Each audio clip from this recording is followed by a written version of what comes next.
Glory, glory, Man United as the Reds go marching on. AMAD Diallo, a 12-minute hat-trick, a sensational comeback, and a round of applause for Joshua Zirkzee. The cameo was majestic, beautiful, brilliant, inspiring, and Man United pick up all 3 points. But that last 12 minutes does not tell the full story. Loads to delve into on the Full Fan Highlight Show right now, but hit the like button. Make sure you are subscribing. If you're a rival and you're going to cry, make sure you stick around. Maybe you need a good old therapeutic, cathartic, little teary session. Wow. That's Premier League football, baby. Oh, I can hardly breathe. I can hardly breathe. So much to talk about. So much to delve into. Oh, I just got to catch my breath. Take a little sip of my water here. Just bear with. Oh, I was actually angry 15 minutes ago. Fuming, in fact. Fuming. A madness. A madness tonight. I'm going to start with the positives. I'm going to start with the positive because I want to. AMAD Diallo. I'm sorry for once upon a time not knowing whether or not you were at this level. I've already apologized once before. They say a man should never apologize twice. I love this young man so much right now. I'm going to apologize twice. His first senior hat-trick. A hat-trick for Man United. A hat-trick in the Stretford end. A 12-minute hat-trick to complete a comeback. Phenomenal from him. Should never have been playing right wing back. You do all realize, by the way, he scored the hat-trick once Amorim made the move to put him back to the 10 role.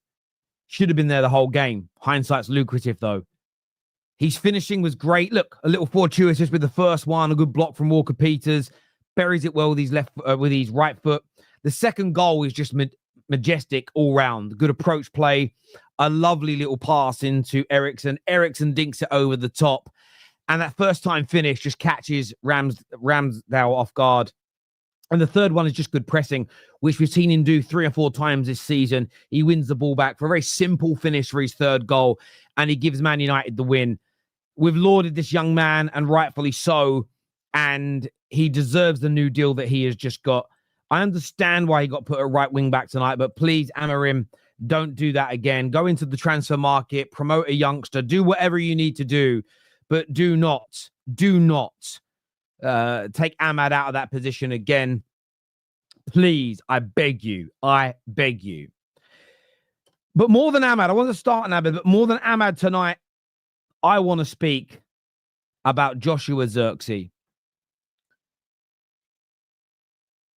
What a performance. 3 weeks ago, he was jeered off the football pitch. And I speak a lot about mentality, and buckle yourselves in. Mentality conversations are coming later. He's demonstrated to me that he's got it. He didn't allow that scenario to make him shrink. In the last 11 years, I've seen a lot of talented players at Man United. Maybe a player gets brought in to challenge their position. They sulk in the corner.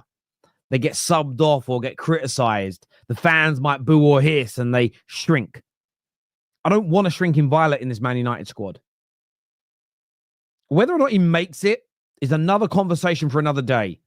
But the attitude, the approach, the determination, the confidence, the mentality is the reason that Zirkzee could come on and do that.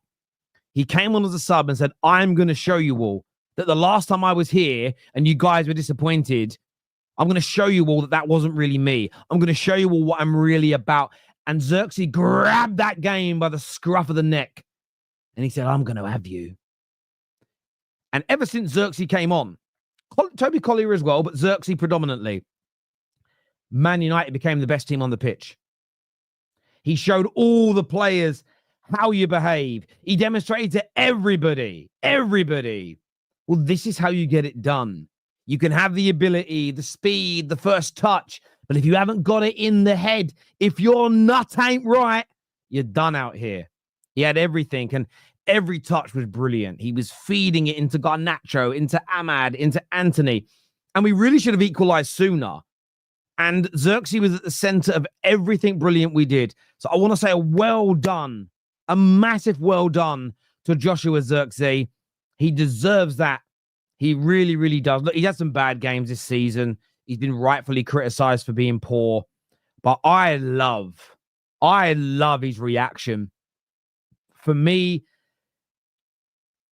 listen, sometimes managers have got to take risks. And I think bringing him off the way he did, and then against Newcastle, and then reintroducing him, we've seen the very best of this man. He starts the next game because Rasmus Højlund was awful tonight. Absolutely awful. He really, really was.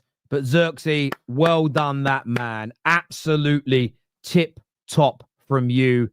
Phenomenal. It really, really was phenomenal from Joshua Zirkzee. The only other two players for the first 60-odd minutes of the game that I'm going to give any credit to is Bruno Fernandes, because I thought he was good. Created multiple chances that we should have scored from. Great ball into Højlund, who cuts it back for Garnacho that should score. Another great ball into not AMAD, into Manu. Manu cuts it back to the right area, but Garnacho was standing still. He should have run to the front post. Very simple thing to do. Bruno was very, very good at that tonight. So I was happy with Bruno overall.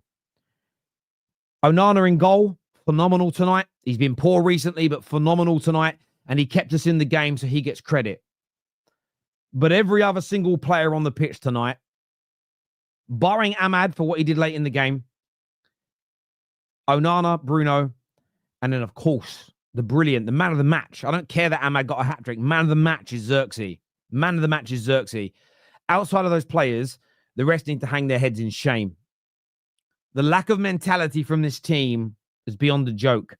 Earlier on today on the Top 6 show, I stated that I was excited about the game, but my nerves were, what if these players crumble under the expectation tonight? The expectation is built due to the last two performances. Can they go out there and do it? Can they go out there with the expectation, with 75,000 Man United fans looking at them, and deliver? And for the large part of that game, they couldn't. And I understand people will say, we need better quality on the ball here. We need better quality of a striker there. I agree that quality needs to improve in this squad. But we were timid. We were not aggressive. Our fullbacks, which does include AMAD, but our fullbacks were just sitting back and they were not pushing forward. We were not assertive on the ball. We got the ball. It's a hot potato. Oh, quick, let me get rid of it. We didn't do that. We didn't do that at Anfield. How dare you do that at Old Trafford against Southampton? How can you all ask for the ball? Everyone, centre-backs, midfielders, wingers, fullbacks. Anfield, yo, give me the ball. What's what I do? At Old Trafford, no, don't give me the ball. Don't give me. This is what it was like. No, don't give it to me. Don't give it to me. I don't want them looking at me. The lack of confidence, the shrinking violet mentality. It was embarrassing to watch. And I hope Amorim is riding that into them right now, because that was atrocious. Atrocious on every single level. Every single level. We were not aggressive in our play. The defenders were not making it to the Southampton players picking up the ball. We did it to Liverpool. We did it to Arsenal. How the hell are we not doing it to Southampton? It's in there. Do you know why? Hesitation. Go back and watch it again. The amount of times the ball would come into players that were in the pockets of space, and you would see our centre-backs do this. It's like they had a tick. Do I go? Do I not? And by the time you've hesitated, it's too late at this level. Lenny Yoro, listen, there's a lot of talent in there, but he was just so immature tonight. Stand up. Show your man on the outside. He kept on committing and getting twined. He had no real cover, because everybody, I'm going to stick to my position. I'm not going to move. There was such a poor mentality. And on the ball, oh my God. Everyone in that first half, everyone, just embarrassing. And I was talking to people in group chats, talking online. There was no difference in quality between the first 50 minutes and the last 40 minutes. Zirkzee came on and played well, and so did Toby Collier. But do you know why they played so well? We've seen Zirkzee be bad when he was like, oh no, what do I do? What do I do? They came on and they said, I'm going to show you. They came on with the right attitude, determination, mentality to deliver. And as soon as we did that, as soon as we showed a little personality, as soon as we gave them something to worry about, as soon as we landed a punch, Southampton went, fuck that, we're going to sit back. They didn't lay a glove on us after that. They didn't lay a glove. They didn't lay a glove because we made them respect us. But we didn't do that early enough in the game. We let them have too much ball. We were far too passive, and they grew and they grew and they grew. And at this level, if you're passive, if you're weak, if you hesitate, you'll get beat. I'm having people tell me, Terry, we can only counter-attack. All 3 goals weren't on the fucking counter-attack. We can do better. Okay? And I'm not saying we shouldn't improve the squad, but the lack of mentality in this Man United team is crazy. And people sit there and go, oh, it's Southampton. It's Southampton. I was nervous about it though, wasn't I? Annoyingly, everything I worried about happened. Nah, bruv, it's just bad quality. Well, how did we have the quality to do what we did in the second half? How? Yes, AMAD moved further forward. I've just been told it was after his first goal, they moved him into that role. His first goal came from the right wing-back position. Go and look at the touch map of Maz in the first half versus the second. Go and look at AMAD's touch map, first half versus the second. Much better. Now, listen, Zirkzee came on and held the ball up so much better than Rasmus Højlund did. But when we've lost other games at home, I've seen Zirkzee do what Rasmus did. Oh, timid. Oh. When are football fans going to follow the mantra of every other sports fan out there? Every other sport gets it. It's there. It's there. Maybe when you play the best of the best and you have the right attitude and you still get beat, that's a quality issue. And I understand that.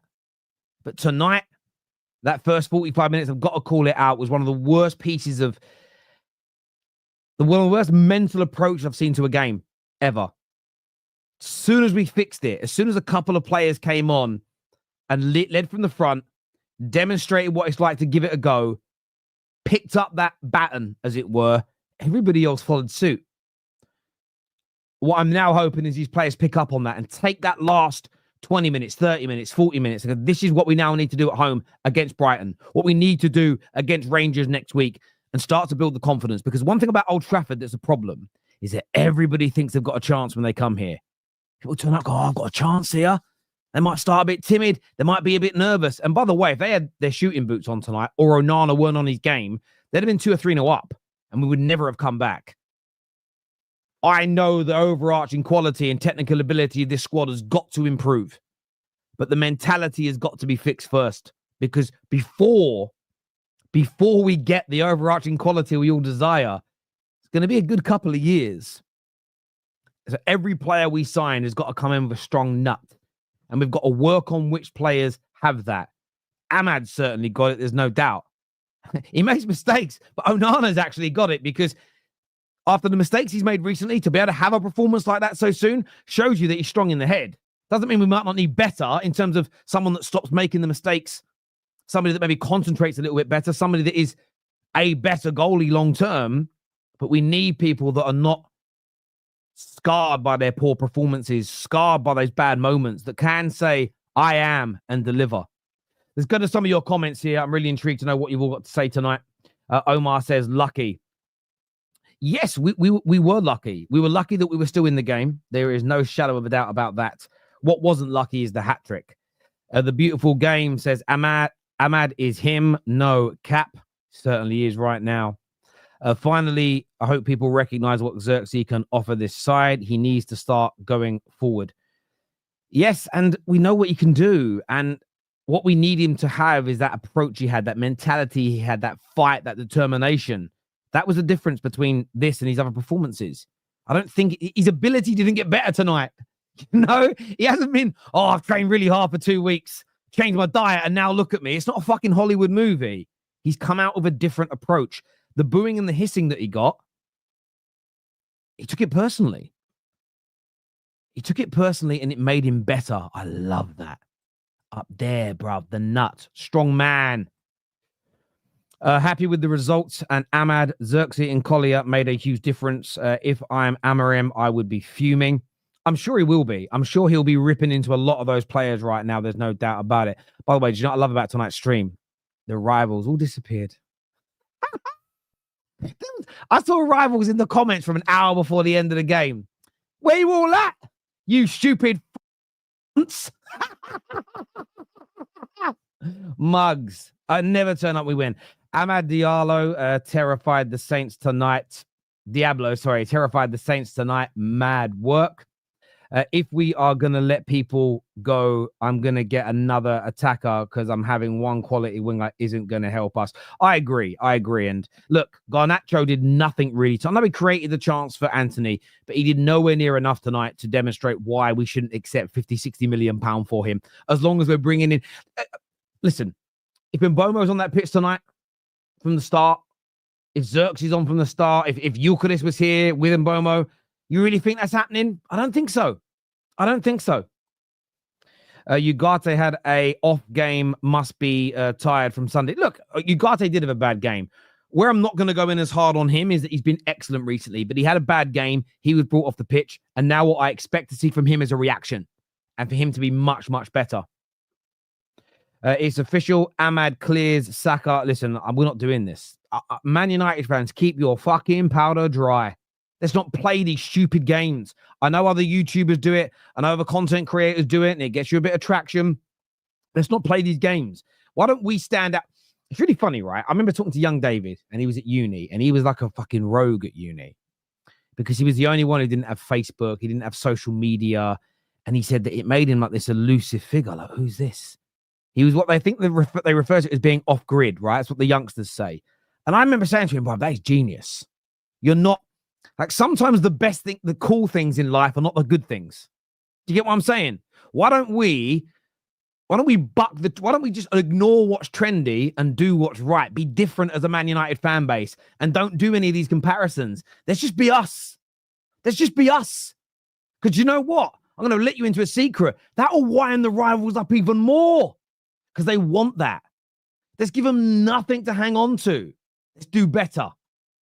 If bottom of the league, one win all season, Southampton can do this to United for more than an hour. Brighton will absolutely pummel you. Yes, they will if we have the same mentality. But if we play as we did in that last 30 minutes, 40 minutes, no, they won't. It's in their heads. We need better players to beat the very best teams on any given day. But the reason we are 14th, so much of it is our mentality, our lack of... And listen, mentality doesn't just mean I run really hard every game. Some people that think that's what it means. No. Do you know what the irony is? I see a lot of real high-quality YouTubers go, no, it's about quality, brother. It ain't about the hard work. And I'm like, listen, you're very popular because you're very talented. But the reason you're at the top of your game is because you work hard. I don't understand our people that are at the top. Don't see they're there for their hard work and not so much their talent. If you don't have the hard work, the talent means fuck all. On top of the hard work, you've got to believe. You've got to take the right risks. You've got to be brave and aggressive. This is sport. And Sunshine's coming on. He'll tell you he's a discus thrower. And there's an element of you can over-try. And I bet he nods his head in that. But you can over-try. You can try and throw things too hard. Mess up your rhythm. Mess up your technique, as an example. But if you're too timid, if you're like, oh, I'm going to mess this up. I'm going to release it late or too early. You're hitting the net.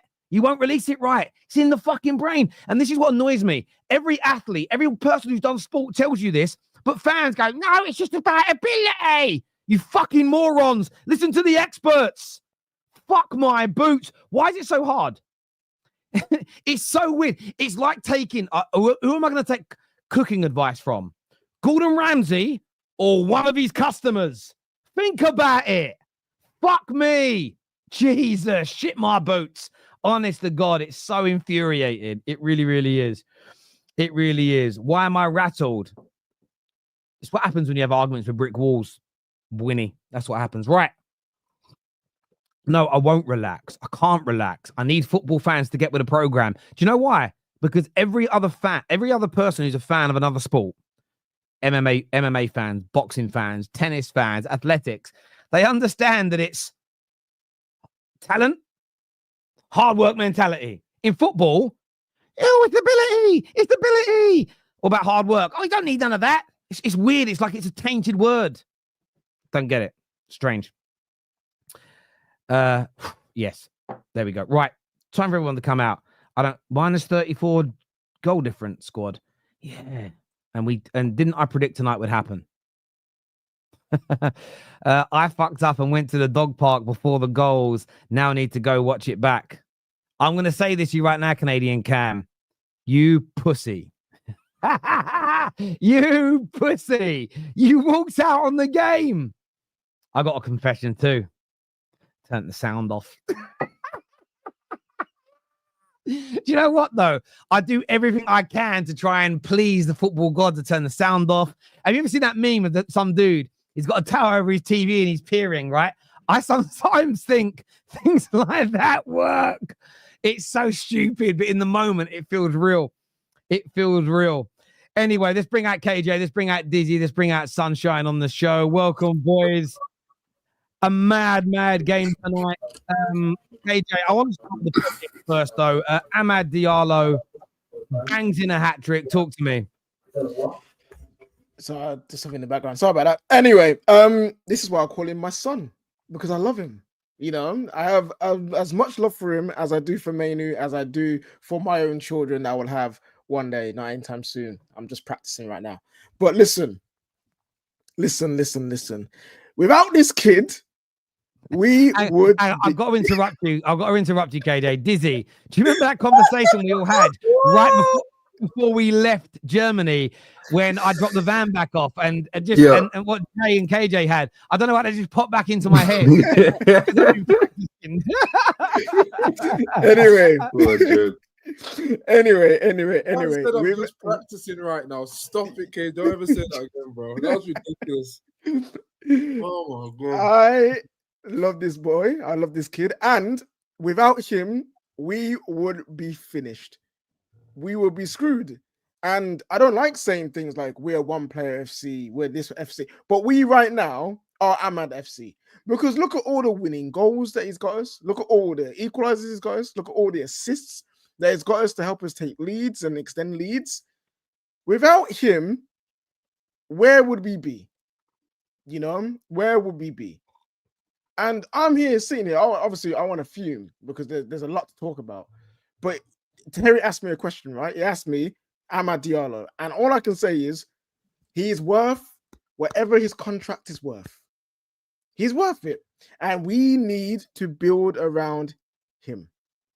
We need to build around him. He needs to be one of the players we look at and be like, right, how do we get the best out of him? Because what we're going to talk about in a bit is called mentality, right? Terry's always spoke about it, but we'll probably have our own takes on it as well. This kid, Neji says it all the time. I say it. Terry said it. DZ said it. This guy's mentality, this kid's mentality is up there. He's the best one, and even above the likes of Bruno, the likes of like Onana, likes of loads of different people. He's got the best mentality in this club. And if we had 11 players with his mentality, we would not be sitting in 12th or 14th or wherever we are. We would not be languishing in a relegation battle. He's a player you look to, and that's captain material. Now, I wouldn't personally give him the armband, but what I'm saying, he leads by example. He leads by example. And if you're a young player coming through, when you've got the likes of Collier coming through and all the others around, he may be around the same age, but the mentality that he has to take the game on his back and say, I'm not giving up to the end. Because I didn't think it was great today. I don't think he had the best game. But when we needed it the most, he said, nah, it's going to be me. I am the one who will get us out of this. And we've been missing out on an individual brilliance for a good few seasons now. And I'm so glad it's back. We used to get corned for having it. But I'm so glad AMAD's got it. This is the thing for me. I don't know about you. I didn't like him at right wing back. I actually felt he was doing a little bit what Maz was doing. They were just sitting too deep. They weren't pushing forward. That meant there was less players for Ugarte and Manu to pass the ball to. As soon as we said it when he came on at half time, I thought Anthony's going to go play in the wing back role and AMAD gets forward. But he said he's laid down another marker tonight to Garnacho, to Anthony. I know Rashford's going to leave, to all of them, and said, if you want to play this 10-stroke winger role, this is the standard you've got. This is the standard you've got to be at, KJ, right? Yes, and he is setting the standard for the rest of our squad and for the rest of our attackers, especially. And I'm glad he's doing that because someone needs to be stepping up. And Ruben, let's not do that again. Okay, he is the right 10. That's what he is. I know he played in there when you first had him, and I know Delo was suspended. But let's not get this kid further away from the goal. We need him close to his goal as possible. Ruben made some mistakes, I think, in the lineup decisions, and we saw that today. And we'll get onto that later. But on AMAD, he needs to stay at right attacking midfielder. He needs to stay at the Ram, and he needs just to be playing as much as possible. Because without him, we'll be finished. I agree. Dizzy, another player tonight who really impressed. We've been calling for mentality. We've been calling for people to step up. But Zirkzee came on tonight and he made himself be counted. Oh, yeah, absolutely. And you know what? I don't even want to make this about Rasmus so much, but I've seen enough of both of them to say that Zirkzee deserves a run in the squad starting, and let's see what he can do. I know for me, it's crazy though, because sometimes it feels like it's whoever doesn't play, that's who I want to see play. Because I get it, whoever's playing. But but the last game, this game, Zirkzee's really since he got booed. Since he got booed and then the fans chanted his name, I feel like I've seen a different guy since then. He's kind of really turned it on, and he came on and he was holding the ball up well. He was getting involved. I want to say our second goal, I feel like AMAD made it. Oh no, was it our first goal? AMAD made it, but Zirkzee, I don't think if Højlund was on the pitch, that goal happens. That goal, the first goal, Zirkzee had picked the ball up like that, turned and run at Southampton like 5 or 6 times. Yep. And I just felt like that time, a lot of it was AMAD afterwards. But I feel like, for me, you know, when you play football as a youngster and you score a goal like that, and the guy that didn't score in the team will go, that's my goal. Almost like he took the ball by the scruff of the ball by the horns and made it happen. Yeah. He sensed the moment and knew that what the right thing to do was, and he did it. And I feel like again, we're not making about Højlund, but he doesn't sense what moment the game's in. He's always just backing it up on his defenders and trying to wrestle, man, and you know the whole nine. So yeah, now I'm really happy for Zirkzee, and I want to see him start, to be honest.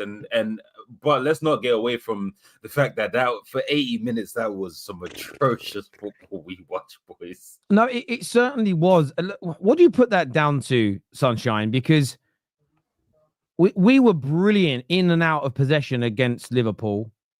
It's hard to judge the Arsenal games. We went down to 10 men so early, but I thought, again, we were confident on the ball when we got it. We were able to nullify them. Tonight, we weren't even attacking. We sat behind the ball a lot, but we were getting run through like we were like we're Lily Phillips. Do you know what I mean? Run through. And what would you put that down to? Is it a quality issue, as a lot of people online are saying, or were the players just scared? How do you see this as a United fan? I think it's a multifaceted of a few things, to be fair, Terry. If someone wanted to say it's based on quality, I would partly agree. If someone wanted to say it's on fitness levels, I'll partly agree. It all goes hand in hand. But what you're trying to find is the root of what that is. And respectfully, Southampton relegation battle, we should know by now. Any team that's in the relegation form, yes, Man United as well, if you want the banter. But anyone that's in a relegation fight that turn up to Old Trafford, they start to play ultimately like they're not in a relegation, but like they've been mid-table, approaching Europa League team. So we have to have the same mentality to come in here and in my opinion anyway, set up as if we are playing City and Liverpool. Don't give them anything. You've got to go and earn your wins even against those that are in bad form. And I think United have got complacent over the years trying to rely on their hype and their talent alone when it comes to smaller teams, because, and I say small teams with respect, of course, but what tends to happen is you give them an opportunity, and when you give a poor dog a sniff of meat, he's going to keep going and going and going and going for that opportunity. And if he gets a taste of it, he's going to want it the whole game. And like I said, Southampton deserve to score more, but Onana, absolute class. That's another reason why I said kicking doesn't matter in football as much as you think, unless you play for Pep Guardiola's football teams. Keeping the ball out of the net gives you an opportunity to go and win games. Having strikers that can finish, that are clinical in their passing it up front, will then go and seal you the wins. That's my obvious opinion from Quayback, as you know, and it's been there, and that's been the same for Onana. But more point to your question, when you look at the chances, then we go and miss. Onana kept us in. We go and miss those chances, those clear-cut chances. It ultimately adds that pressure, and it's like, oh, we're here again. And because it's familiar territory for these United fans, and that is part of their subconscious, because it is literally something they keep repeating and keep doing, they add that pressure to themselves. Then they struggle. Amorim got it absolutely bang on with the changes, in my opinion. Yes, he made incorrect decisions in terms of who he started. I think we can all agree with certain players like Zirkzee, etc. But when he brought those teams on, we got the control again. It's almost like a reset button was smashed. And AMAD Diallo, regardless of situation, regardless of pressure, comes through and goes and gets us the win, as if like we should have won 3-1 anyway. And it's a massive overhaul that is needed. But you speak about these players, and it's no different than what it was for Ten Hag. It was no different than what it was for Jose. It's no different. There is a mentality issue, in my honest opinion, from a sporting perspective, that these players struggle to apply their talents to whatever is asked of them. And when they get into a rut or a repeated motion of struggling in games and situations, and the pressure's too much, they either down tool or seem like they're down tooling because they can't hack the pressure that one comes with what's been asked of them by the manager, but then also the pressure from the fans and the expectations of the club. So you need your players like AMAD Diallo, people like Onana and Martinez, Bruno, with that mentality to be able to play through those and maintain what they're trying to do. We need an overhaul, and I'm not going to say it again for the 5th season in a row. I want clinical ballers up front, please and thanks. That is it.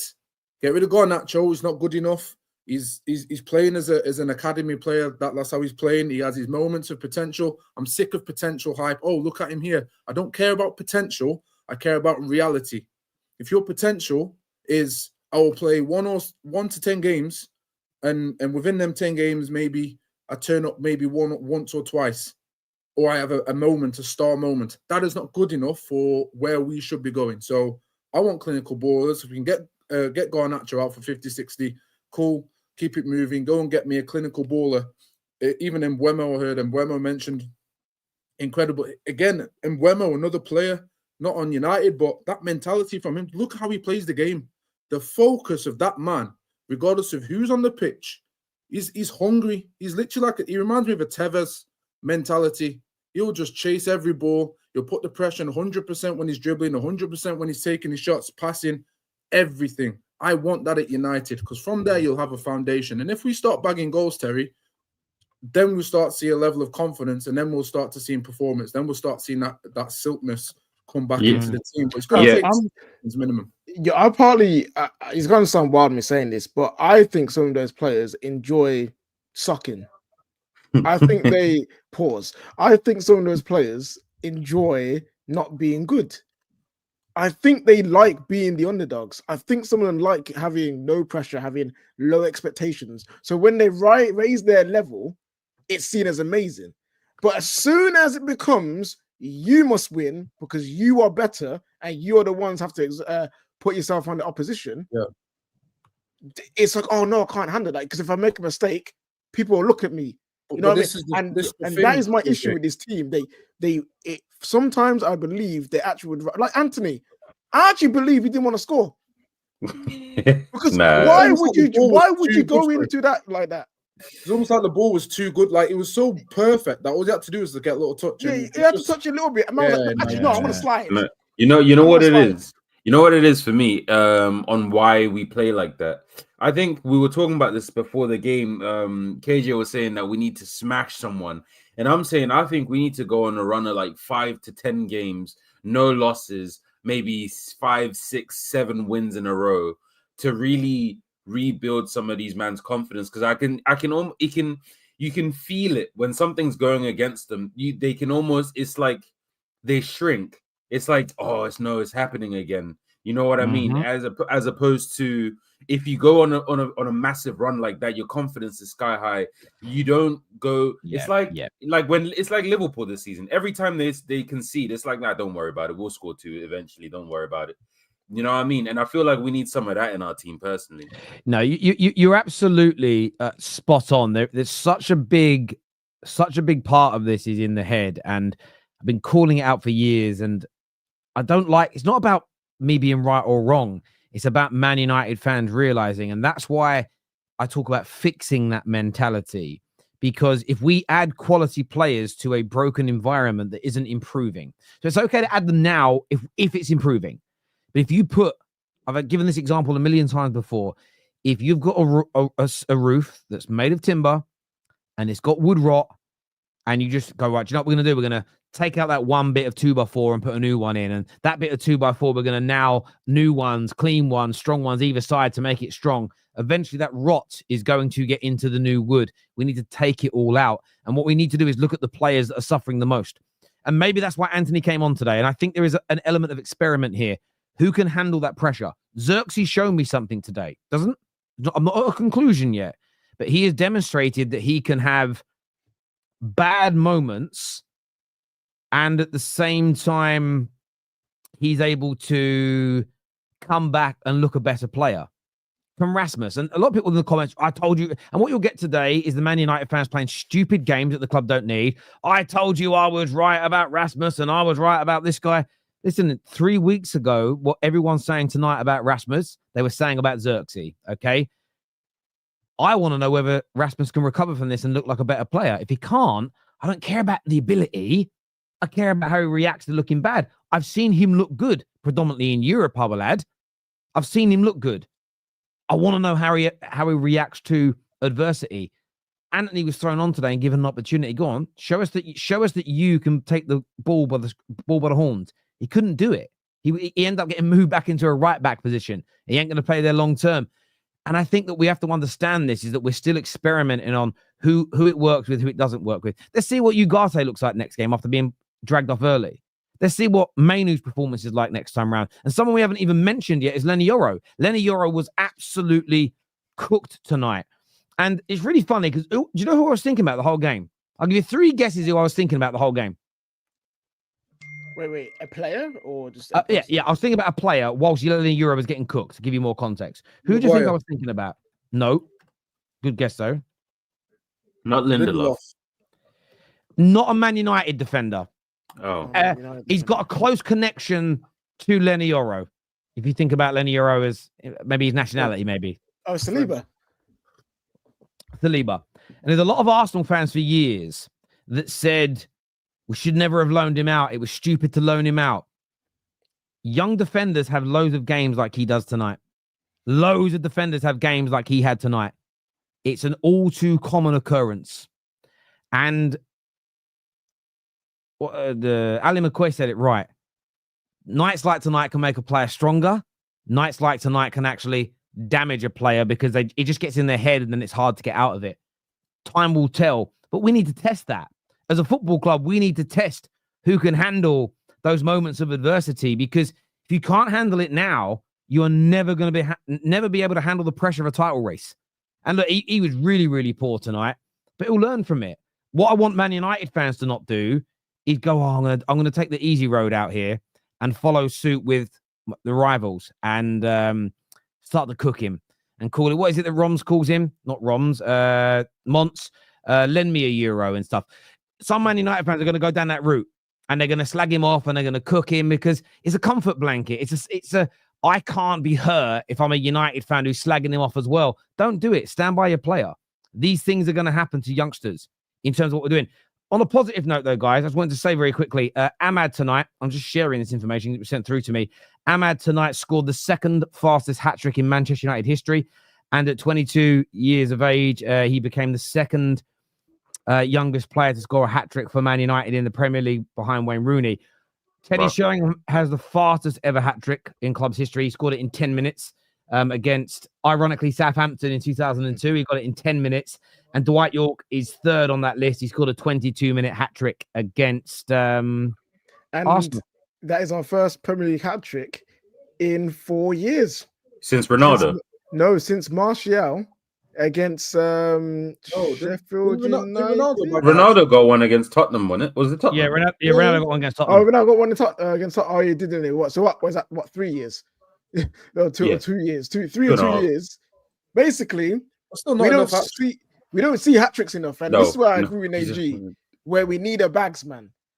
We need a bagsman up top, and I'm yelling Lenny Yoro. I just want to say quickly, passing as well, bro. It's the clinical passing and the IQ in the final third, ruthless. Like, make the right decision. Do you know what I mean? And on Lenny, just want a quick one. Man got baptized differently, bruv. Like Suleimana clearly had been robbed and he was vexed. And he needed that goal bonus. He needed that dribble bonus today because man was shuffling him up differently.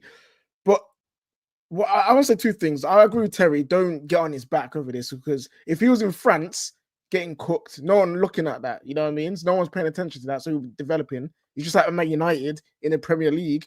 Your mistakes are going to get highlighted. So hopefully he bounce back from that. Two, I want to say is I think overall, though, I don't think wide centre-back will be his final position either. I think he's out there learning a bit of the trade, learning a bit of 1v1 defending, how to deal with certain kind of players. And I think eventually he will be our centre-back, because that's when he's doing his best stuff. Spraying the ball, defending when you don't have to like run backwards so much. You're more on the front foot and you're more aggressive in that sense, in that role for us in that position. So I do. If United fans are like, where can we ever play him if he can't do that? Centre back is, I think, where he will end up anyway. So head up, chin up, kid. It's a tough night, but you can get stronger from it. Yeah, and I'm sure we'll learn. Man United fans have got to be behind him, and it's hard online. I think it's harder to be an online fan that's active online than it's ever been than any other type of Man United fan in history. From the perspective of, there's so much banter. Before, you go to school, you get a little bit, and it would die down very quickly, right? You didn't online. It's all day, days, bro. Days and days. Yeah. And you've always got to remember what's the motivation of a rival? Like, no one's cooking Anthony. They cook the club for spending, and no one cooks Anthony because they know he's washed. They know he's nothing, but they'll cook Yoro because there is a genuine underlying fear of, if he becomes a player that his young ability suggests, amazing. So a rival's job is to do everything in their power to ruin him so he doesn't become that player that everybody wants. And this is where United fans, I think fans of all clubs, have got to learn, at least for a period of time, get behind your players and back them.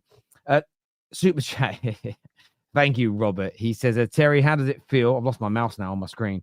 Because I've got 4 monitors and sometimes I don't know where the fuck it is. Terry, how does it feel to watch your 2 favorite teams win back-to-back in 24 hours? Must be buzzing. Keep your powder dry, United fans. AMAD is not as good as Saka. What do you guys make of that? Do you wish Man? He's fuck off, Sunshine. Stop it. No, never. It's clear, man. Listen, you know me, Terry. I'll speak for myself and only have. I was backing AMAD since first day. You've got my receipts. Everyone knows. Anyone that's heard me speak on this guy, I put my stocks in this guy from early. I'm glad everyone's seen it. I'll be 100% honest. You can say I'm saying it now because he's in form. I've been saying it from early. That kid, that lad, nobody plays ball like him. Offensively, defensively, no one plays ball like him. He's better with both feet. He's not one-rooted. He can do multiple things. His passing range is better. Saka's probably got a better long-range pass than him. That's about it. But then again, they both take corners. It is what it is. AMAD, in my opinion, on ability alone, is a clearer footballer than Saka. Saka, however, has done more with his talent and ability on the pitch for consistently. Therefore, overall, you're going to pick Saka based on longevity and what you've seen from him. But if you know ball and you look at the ball in general, there is no way Saka touches AMAD, and I'll stand on that hill again alone. And then maybe 2 years' time, you'll come back to me and go and say, oh, Neji, yeah, say if I see it again. I always say something, and you have to wait 2-3 years before you get the revelation. I'm happy for you guys to wait. But just know I'm putting restocks in AMAD again, And yeah, you feel comfortable. Wait, I'm buying up the stocks. I don't. No, feel- look. I'm just going to say on the price stat. I'm going to you next, Izzy. On stats only this season, Saka has played 1,800 minutes, and he has 9 goals and 13 assists in the same amount of minutes across all competitions. 9 goals and 7 assists for AMAD as an example. So he's behind slightly on the output. But you could make an argument that, again, I think Saka's brilliant. And I'm someone that goes more on consistency rather than ability to saying who's better. But with AMAD, I'm so excited about the idea of seeing AMAD in a good Man United team. Because, again, by the way, Saka was very good as a kid in a bad Arsenal team. But imagine AMAD has got a striker and a right wing back and a midfield that's purring like him. It's scary to think what he might do. Bro, you know what? For me, we've been robbed of Ahmad by Eric Ten Hag for at least a year and a Go half. further back, Dizzy, since Ollie. Yeah, well, since Ollie and Ten Hag. Ollie, realistically, Ollie's ball ID, his talent ID might be elite. If we need him in the scouting team, if we compare Ollie's targets, well, his true targets to Ten Hag's true targets. That's all I'm saying. But here's one thing is Ollie just shouldn't have got Ronaldo. If he would have just, I still if we got the DM, if we got that DM, but I still sometimes lay there at night. I'm not gonna lie. I sometimes lay there at night in bed and I think to myself, what would that season have been like when we got? If we wouldn't have got Ronaldo, when we got Sancho, and when we got Varane? I always wonder, if we'd have just made Cavani the main guy, what would life have been like? I always wonder. We'll never know. But you could see why he sent him out on loan at that point, and then why he went out on loan. But wait, let me land. But I respect you putting your nuts on the table. That is very respectful. Yo, relax, bro. I'm not doing that yet. I am just not. Whoa, no one's tables. My Saka on no one's tables, bro. Where is this going? Have you never heard that saying before? Is that just I've heard it, but it doesn't apply to me. Okay, all right, fair enough. But yeah, I think give Ahmad a few years. He could be our talisman. he could be our special player. And I think if he can become that, give him the 7, call him. Get rid of Mount, give him the 7. Hold back the 7 and make him that guy. I'm here for it. Give him the 10. I think Man United should retire. I think we should retire the 7 at the club now. Genuinely, I've got this. No, Terry, we need one more season. No, we need one more season of someone being good in it and then retire it. We can't retire it after Mount. Retire after Mount. I can't do that. I'm just saying it's become like a. No, I hear you with. I mean, when I first watched Ahmad play, I saw someone who had that technical ability. My honest thoughts were, he didn't do anything that impressed me enough. In the sense. Let me in the sense of, no, the header was great, but I'm talking about, if you go back and watch some of those games, he either tried to beat a man and didn't have the strength or speed to get past him, or he didn't try and beat them. And I felt that often I was going to recycle the ball. And I actually agree that I think the best thing for him was a loan. And I think maybe there were some confidence issues. He is still quite a small man in terms of height, but he's clearly worked on the gym on his explosiveness. And now that he weren't beating players like he does now for fun when he was first coming into the team for me, or it didn't feel that way. And I just looked at it and thought, I don't quite know what he's doing. However, I still hold my hands up and say I was wrong. He was so much better. He's become so much better than I ever thought he would be. And I watched him play a number of times at Sunderland, and I just thought, well, we've got to give him a go now, because it looks like people don't realize the Championship, it's got good technical footballers in it, but it is rough as fuck, bro. It is. It honestly, sometimes I think if you've got a player that's a bit of a shrinking violet, send them to the Championship, not the Premier League. You get kicked and you get hit and you get the crowds are nastier. There isn't the attention from the media, so a little bit more goes. And I just think it's been the making of him, And sometimes for certain players, you have to go out on loan. Saliba was the same as a centre-back due to different reasons, but he had to go out on loan. And I think that if we'd have kept him at the club in those younger years, maybe he wouldn't be the player he is now. However, Ten Hag, you made such a mistake not making him a proper part of your first team. You might even have a job still. You could. Yeah. Like, he could have kept his job if he'd I played him think more. So, yeah, brilliant. You could even argue someone like a Garnacho, as much as he did great in his first debut season, he could have used someone as a could have used a loan. And I think we need, as a club, we need to get smarter with these things. And this goes into how we recruit. This goes into how we develop players. And like we said, listen, it's been the whole week has been discourse about Garnacho and Napoli. And I haven't been able to say much on it because I haven't been on the streams and I haven't heard from you guys. But personally, if you can give me 60 million, I'm biting your hand off and trying to reinvest it into the club.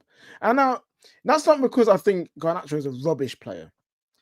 But I think in this rebuild, there needs to be sacrifices, right? And people think of sacrifices, oh yeah, we can sacrifice Cass and Rashford and Everton and Eriksen and Lindelof. Those aren't sacrifices. Those are basic decisions that need to be made by the football club.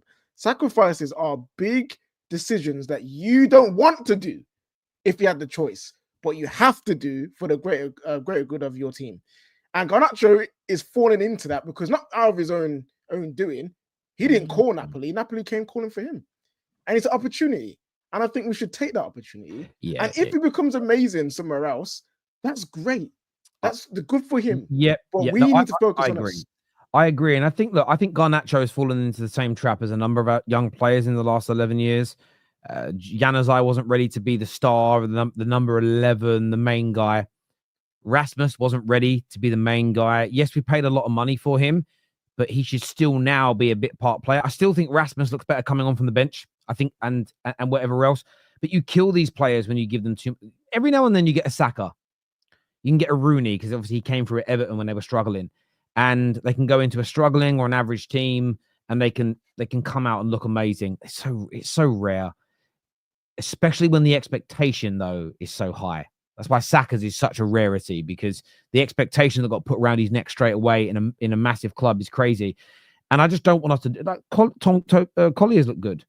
Mainu, I love Mainu. I've still said now I'd rather us still go out and buy two midfielders if it was plausible, so that those two are more backups now. Just let them be nurtured at 18, 19, 20 years of. How old is Collier actually? He might be a little bit older, but I think he might be 21. But it's in terms of appearances, he's still very young. He hasn't had the exposure yet, and I don't want us to go down this road of, I've seen Arsenal fans go, Skelly, giving the number 3 shirt, making the left back, and I just think 21.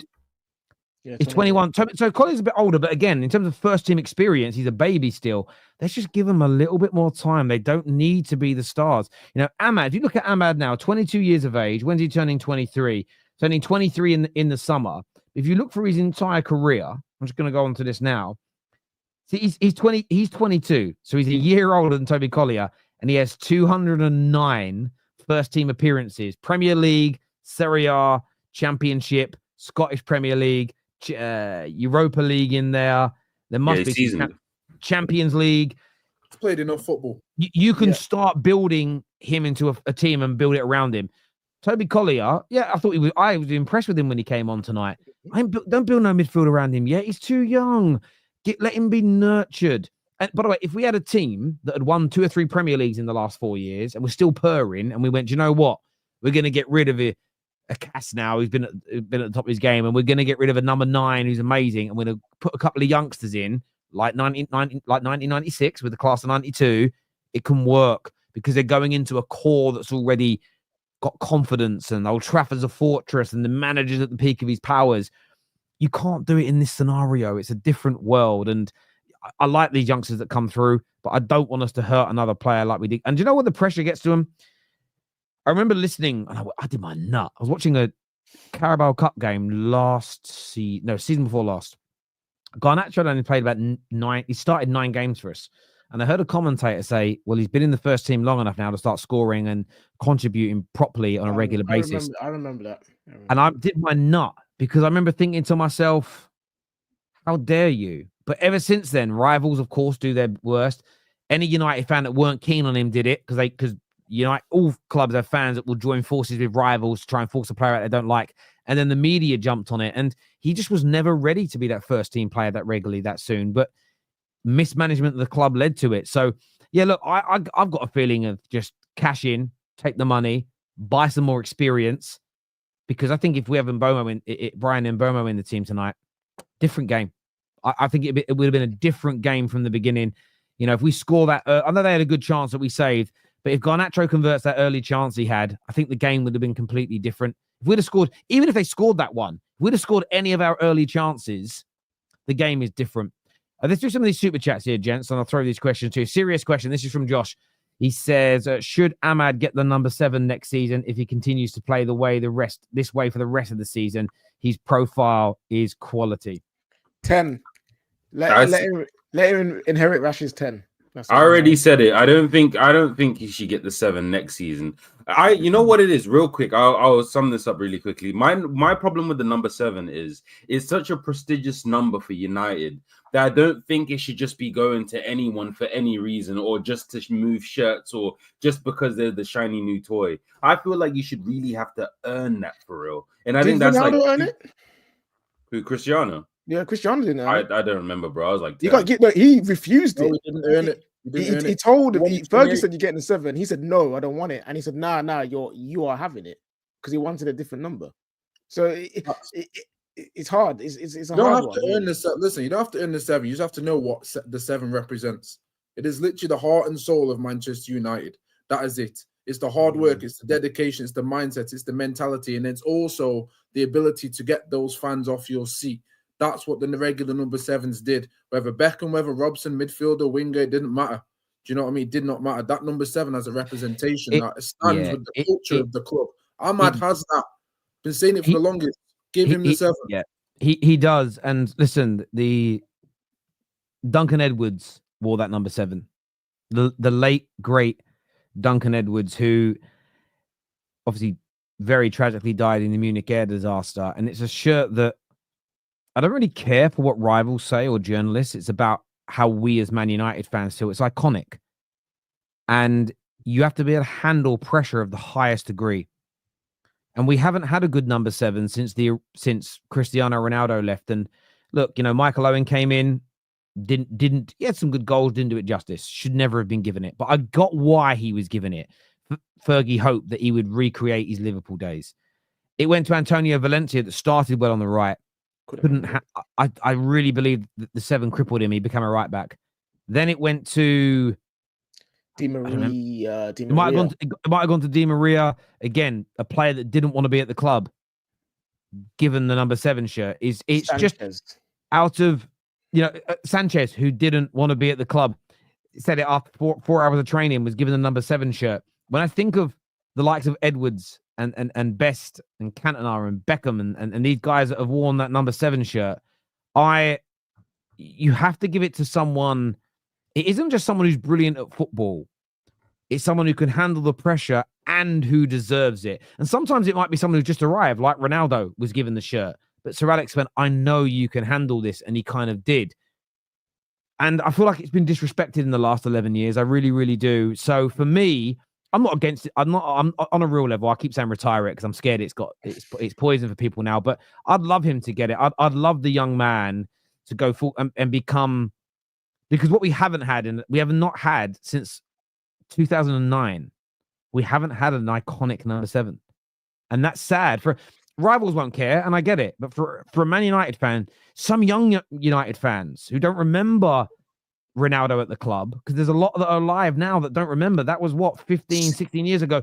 To have lived 15, 16, 17, 18 years and never experienced an iconic number 7 at this great football club is a travesty. It's a travesty. CR7 only exists because we gave him the 7. Do you think if he got 7 at Sporting or another club, he'll hit the same? No. He is CR7 because we, Man United, gave him the number that's one of the highest numbers in terms of meaning in football. That, and like you got like Barcelona's number 10. You know what I'm saying? People can say numbers don't mean anything. They do. They represent things. And our number 7 is one of the highest numbers in world football. So we need to respect it. This is what's crazy, right? So from the most appearances ever in a number 7 shirt was Ronaldo with 334. Cantona's quite high. Jules Best, though, from 63 to 74, he had it as an example. Between 74 and 81, it went a little bit like there weren't squad numbers back then, so it was whoever plays, so it was harder to get the appearances up. If that makes, by the way, show how good George Best was, weren't it? That he just kept on playing in that position. Then we had Brian Robson who had it. Then it went from Brian Robson. Then it went from Brian Robson to Eric Cantona. Then it went from Cantona to David Beckham. Then it went from Beckham to Ronaldo. Like my generation was spoiled. Robson to Cantona to Beckham to Ronaldo. Since then, I'm looking at this is who's had it: Memphis, Mount, Owen, Di Maria, Sanchez, Valencia, and Cavani. For me, Cavani's the only one who I think he's done it justice, but we didn't do Cavani justice. We should have made him a main number 9. Like I know he's a 7 wearing a 9, but he should have been the main guy. He's the only one that I look at and when I think he handled it very, very well. Like Zlatan, if he was given the number 7, I'd have got it. Even though he's a striker, that would have made sense. He came into the club and went, Bruno would have been a better number 7, not in the position, but in terms of handling that shirt and delivering. But yeah, we need someone to really take that shirt by the scruff of the neck. Shows, Terry, like you look at Alexis Sanchez, we all saw what player we thought we were getting. Like it was catfish 2.0. Like it was crazy. No, that's not. He had the talent to wear the 7. Don't get me wrong. However, did he have the application to be able to be that person, that moral compass, that value attachment to Man United, and he wasn't. Same with Di Maria, they had talent, but they just have the mentality to hold down that 7 shirt. It's more than just ability, and I think that's what most of our fan base believe. It's ability alone. The biggest catfish for the 7 was Memphis. I remember that game against Bruges, bruv. I thought we were set. I thought we were set. The 7 is safe. Memphis coming through. We're calm. Di Maria again. Di Maria was one I was excited about, but it's only when you do it's only after the fact when you realize that Di Maria didn't want to be at the football club. That's when you know, well, why the hell did we ever give him that 7 shirt? Let's do some comments here. Embarrassing, played off the park for 18 minutes by. So we were. So, do you know what? I was embarrassed, but it wasn't 80 minutes. Okay, let's not exaggerate. It was the opening 50 minutes. We made the subs and we took over from that point. So. Yes, we didn't score until the 82nd minute of the game, but we weren't. Again, I want to be honest about the performance because if we're not honest, Jason, it means we're taking away from what Zirkzee came on and did, and I'm just not prepared as a Man United fan to do that tonight. So we look at that substitution when it was made, and then go from that point. So we had 10 shots to their 2, 7 on target to their 0 from that substitution in the 60th. Excuse me, from the 54th minute of the game. If we go to the game before that substitution, it was 12 shots to us to 11 to them. 5 of theirs were on target. So they had 2 pop shots and none on target from that substitution in the 58th minute. So from my perspective, I can't discount the 20 minutes that built up leading to those goals that created the pressure that Zirkzee and Collier, but mainly Zirkzee helped to supply. So for me, I have to be honest. I won't exaggerate it because I think exaggerating it takes it away from Zirkzee. I feel like it's very hard for players to wear these big numbers. Good example is Fatty with Messi's now number 10. Now Yamal will get the 10. Big pressure. Yeah, it makes sense. Cream rises to the top, bro. If you can do it, you can do it regardless of what you're wearing. It doesn't matter. It's true. There's a truth to that. I always feel, do you know what? If Man United if we got AMAD won't do it now. He's probably too old. Maybe not. If AMAD plays for us for the next 12 years and becomes the highest goal scorer ever, and it's just like Messi levels, this is hypothetical. Ladies and gentlemen, relax. I'm just using AMAD as the case in point in this. I'd want to retire whatever number he was. I do think I like the gesture of retiring a number because of a brilliant play. Like, I always felt number 11 should have been, especially now squad numbers exist. Different for the previous generations where whoever started on the left was given the 11 every week. It didn't matter. It was no squad number. I do feel like now it's a little different because it's assigned to someone for a period of time, but I'm sentimental. Terry, did AMAD save Amorim's job today? I've seen people come after Amorim today, and it's crazy. You know what? Listen, we're not sitting here saying he did everything perfectly. He's not at fault. His starting lineup had clear issues with what was going on. But the thing is with Amorim, is he did something that Ten Hag probably wouldn't have, that Ollie struggled to do, that stubborn Mourinho sometimes wouldn't do either. He made changes before the 60th minute. And from then, we can control the game and got the game better. So people are waiting, not even waiting, already doing it, but people want this guy to fail. Just so they can say they was right about him not being the right guy. There's a reason for that. No, I wonder what the reason is for wanting him to fail. I'm not too sure, rivals, but let us know. Shout out to Collier, underrated performance. Yeah, he's been good the last couple of games. I've really been impressed with him. We escape, but come on, United's character was shown. Last 60 minutes of the game, 70 minutes of the game. Sorry, 60 to 50 minutes, 30 to 40 minutes. My brain has gone. I did enjoy it. And what Zirkzee showed is the mentality we need at this football club. And yes, thank you, Luke, for asking everybody to hit that like button. It means a great deal to us. It really, really does. Gents, look, always a pleasure to sit here and talk football with you, especially with a Man United win. Thank God. Thank God we got over the line tonight. And thank you, AMAD. Thank you, Joshua Zirkzee. Legendary performances tonight. It really, really was. Until next time, everybody, take care. Goodbye. God bless. And we'll see you all again soon. Peace.